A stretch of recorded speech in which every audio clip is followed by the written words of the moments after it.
Hello friends, dance आणि food चॅनलमध्ये तुमचं स्वागत आहे। तर मँगोच्या बरेच रेसिपी मी माझ्या चॅनलवर टाकली आहे। तर आज मला वाटलं की आज आपण मँगोचा केक बनवावा, म्हणून मी हा रव्याचा मँगोचा केक आज रेसिपी टाकणार आहे। त्यासाठी मी 1 वाटी रवा घेतलेला आहे आणि हे पाऊण वाटी साखर घेतलेली आहे।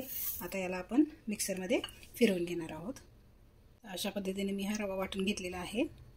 प्रकारे हा मँगो कट करून आपण या मिक्सरच्या भांड्यात टाकून याला मिक्सरमध्ये फिरवून घेणार आहोत।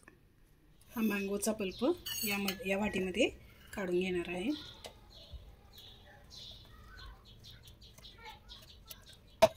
याच भांड्यामध्ये मी अर्धी वाटी तेल, अर्धी वाटी दही, अर्धी वाटी दूध हे आता मिक्स करून घेणार आहे।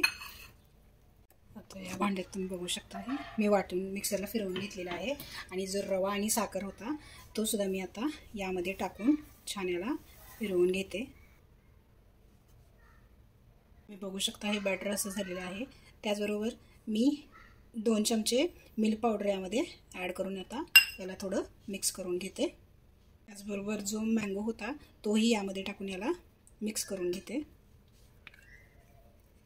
तर या बाउलमध्ये जे मिक्स केलेलं मी बॅटर होतं ते काढून घेणार आहे।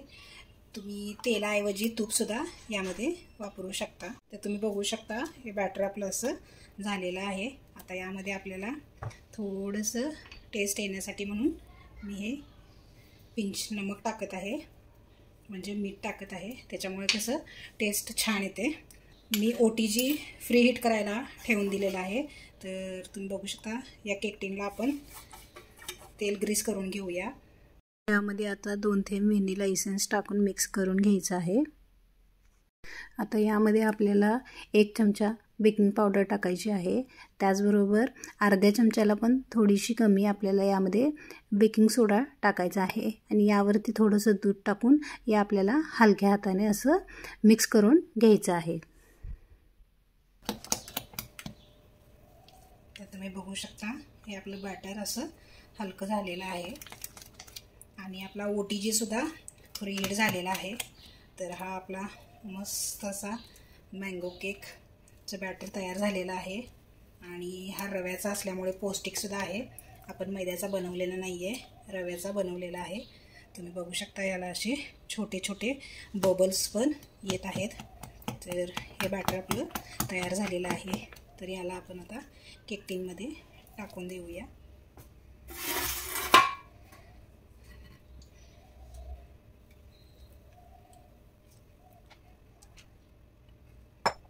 तुम्ही बघू शकता हा केक मी यामध्ये ओतून घेतलेला आहे आणि अशा प्रकारे 2-3 वेळा याला टॅप करून घ्यायचं आहे। तर आपल्याला छान असं दिसावं म्हणून मी यावर हे टूटी फ्रुटीचे काप यावरती टाकणार आहे, म्हणजे आपला मँगो केक कसा दिसायला पण खूप छान दिसेल आणि खाताना सुद्धा खूप छान लागेल। हा केक मी OTG मध्ये 180 डिग्रीवर 30 ते 40 मिनिटासाठी ठेवून दिलेला आहे। आता 30 ते 40 मिनिटांनंतर आपण याला बघू। अर्ध्या तासानंतर तुम्ही बघू शकता आपला केक किती छान असा फुललेला आहे। आता अजून 10 मिनिटांनी आपण याला चेक करू। तुम्ही बघू शकता आपला केक झालाय की नाही आपण बघूया। आपली टूथपिक पेर निघाली आहे, म्हणजे आपला केक झालेला आहे। तर आपण OTG बंद करून देऊया आणि केकला बाहेर काढूया। बघू शकता आपला हा रवा मँगो केक तयार झालेला आहे। तर याची कडी लूज करून आपण हा केक एका प्लेटमध्ये काढून घेणार आहे। तुम्ही बघू शकता याचा स्पॉन्ज सुद्धा किती छान असा फुललेला सुद्धा आहे। आता याचे मी स्लाइसेस कट करून घेणार आहे। हा केक थोडासा गरम असल्यामुळे मला कट करायला थोडे हाताला चटके बसत होते, म्हणून मी हळूहळू हे कट करत आहे।